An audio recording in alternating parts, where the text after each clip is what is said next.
Okay, hi. So I'm going to walk through a game now. If you're new to Finity, this should be really helpful to see sort of how the game progresses. I'll make some comments on what kind of moves are good moves and what sort of implications there are to the moves. If you haven't had a chance yet to watch the how to play videos, the first video on setting up the board and the second video on making moves, then please watch those first. If you don't watch those, it might be sort of hard to follow what's going on here. If you've watched those, that should be all you need to understand what's going on in this game. So this game is a two-person game. It's being played by me. I'm teal. I'm the blue player, and my opponent, yellow, is actually a beginner here. So that's another reason why I think this game is going to be instructive to people who are new to Finity, because my opponent makes a few sort of beginner moves that I can comment on, and you can see why they might be moves that you want to avoid. Okay, so we're going to go ahead and start. As you can see here, the path pattern is black, black, white, white, black, black, white, white. Like I said, I'm teal. My opponent is yellow. My opponent's going to make the first move, and so they make this move here. They've put down a black bridge, and that's sensible. It's you can see why they want to do that, because this first indicator is black, so the first bridge that they're going to need to cross on their path is black. There's really not much else we can do at the beginning. We can't yet put down any rings, so we need to start building a path from our base post that we can work from. Okay, so that was a reasonable move. My move is really similar, except that I went ahead and made a move sort of on the inside slot here, because I wanted to kind of make sure that my opponent wouldn't be able to block me by putting another arrow into one of these slots. Okay, so my move is a little bit more defensive. So the next move that yellow makes is this black here. Now this is kind of a beginner move, I think, or at least that's the way it kind of strikes me at the moment. I see what he's going for. He's got black, black, and the path is black, black, but he's not going to be able to start putting rings down very reliably if he doesn't have this black doubled up. So my move is going to be to do that, to double up my path. This is really important to be aware of the significance of having arrows moving in both directions between two stations, because if they're moving in both directions, if you got an arrow in both directions, then those arrows can't be reversed by your opponent. And reversing an arrow is one way to wreck your opponent's path. So now my opponent, yellow, has put down another white arrow, and I think I see what they're doing now. I think they want to do something like black, black, white, but really I think they're getting ahead of themselves. They aren't really ready to be working this far into the path just yet. So my move is going to be to place my blue ring here, and then yellow's move, I skipped forward twice it looks like, yellow's move is going to be to position their ring there. Now we can both do this. We both have a legal path from our base post. So I've got black, a black path, a black step to my base post, from my base post to the ring here, and yellow's also got a black bridge to their base post. But as you can see, mine can't be reversed because I've got this doubled up, and my opponent's can be. So my next move is going to be to reverse that bridge of yellow's, and then as you can see, yellow's ring is rendered orphan. So yellow learned a little bit of a lesson there. That's really easy to undermine your opponent's path that way. So yellow is going to go ahead and double that up with a black bridge now. Okay, so now that I'm kind of building up this path here, I also see that I can make a path from this station here to my blue ring. And so I'm going to go ahead and move my base post.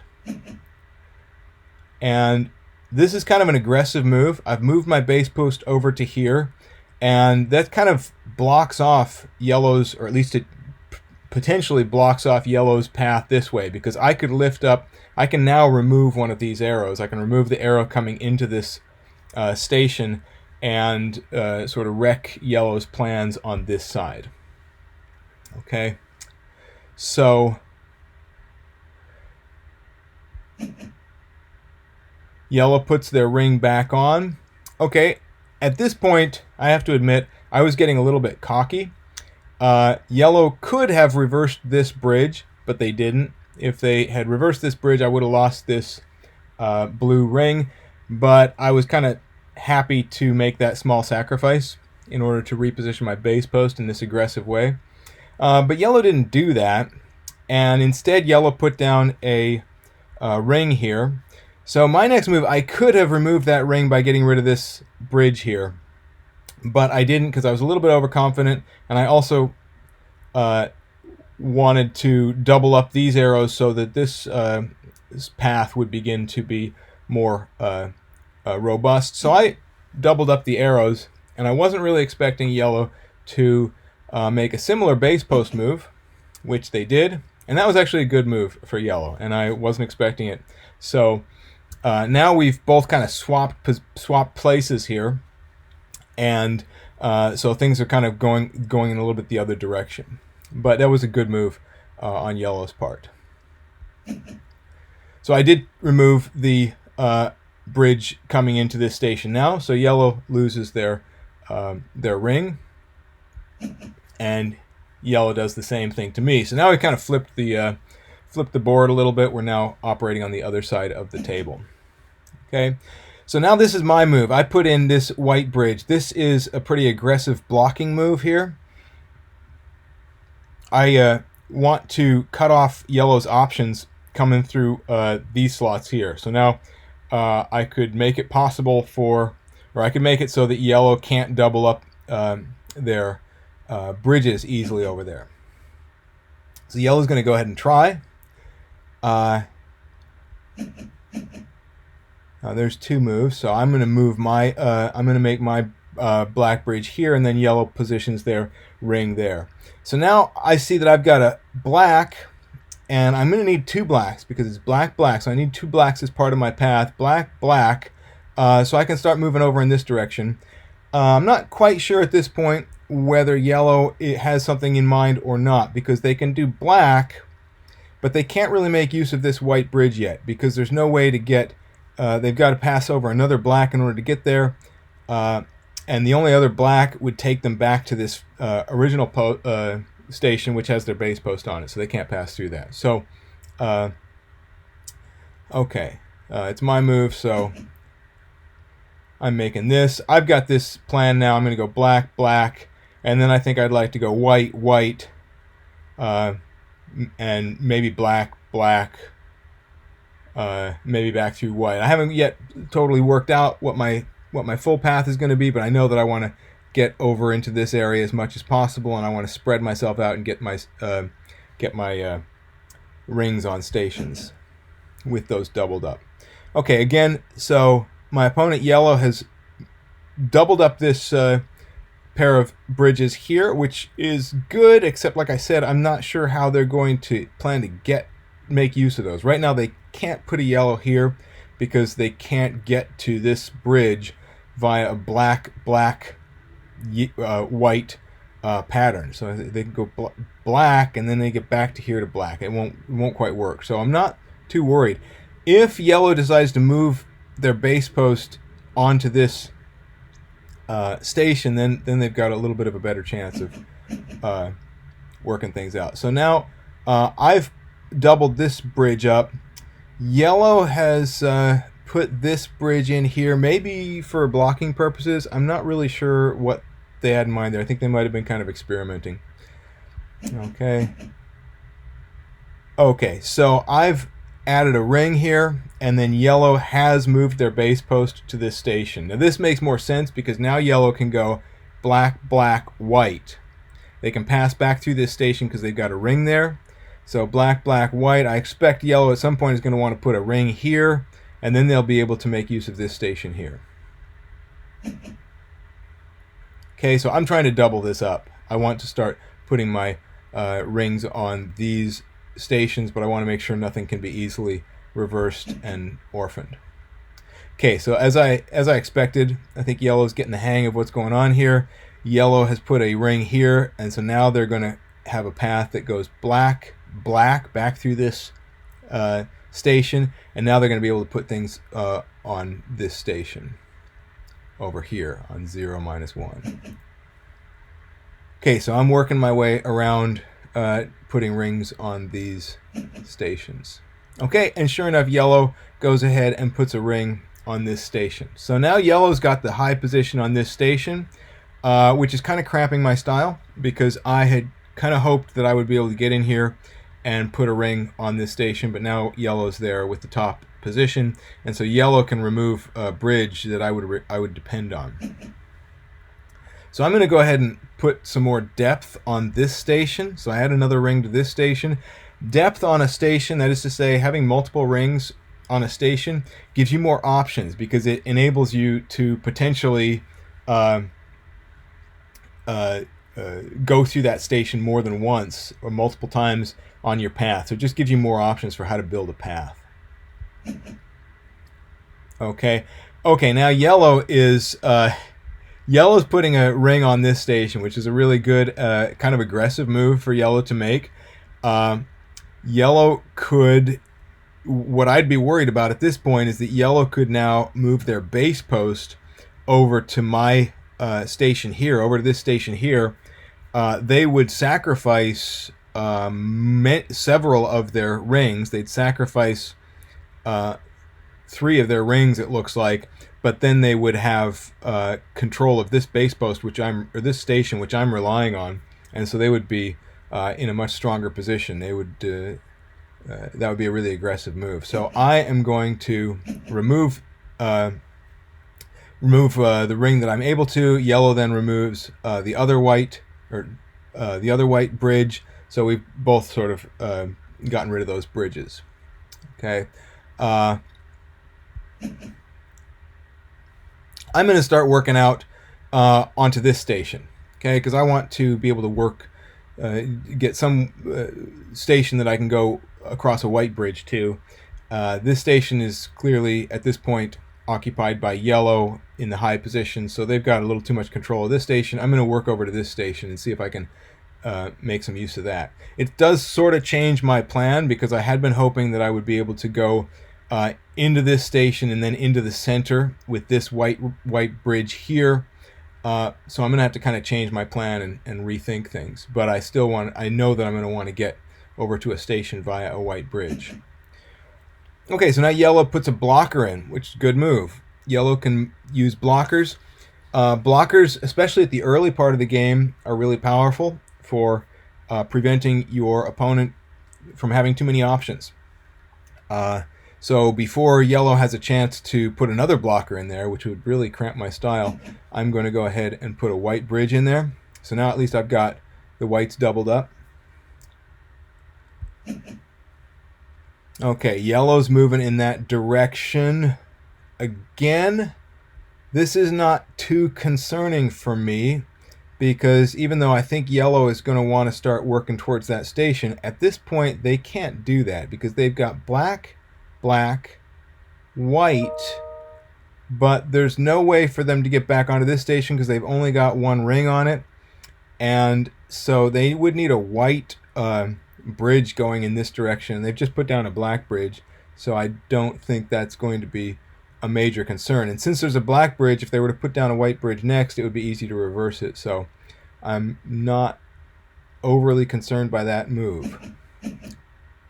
Okay, so I make a move and put my blue there, my blue ring there. My opponent makes the move and puts the black there. Okay, now I am concerned because I think I have just seen what they're going for, or they could be going for. They could now put their base post here, and again they'd sacrifice some rings. They'd keep this ring on the board, but they'd sacrifice these other rings.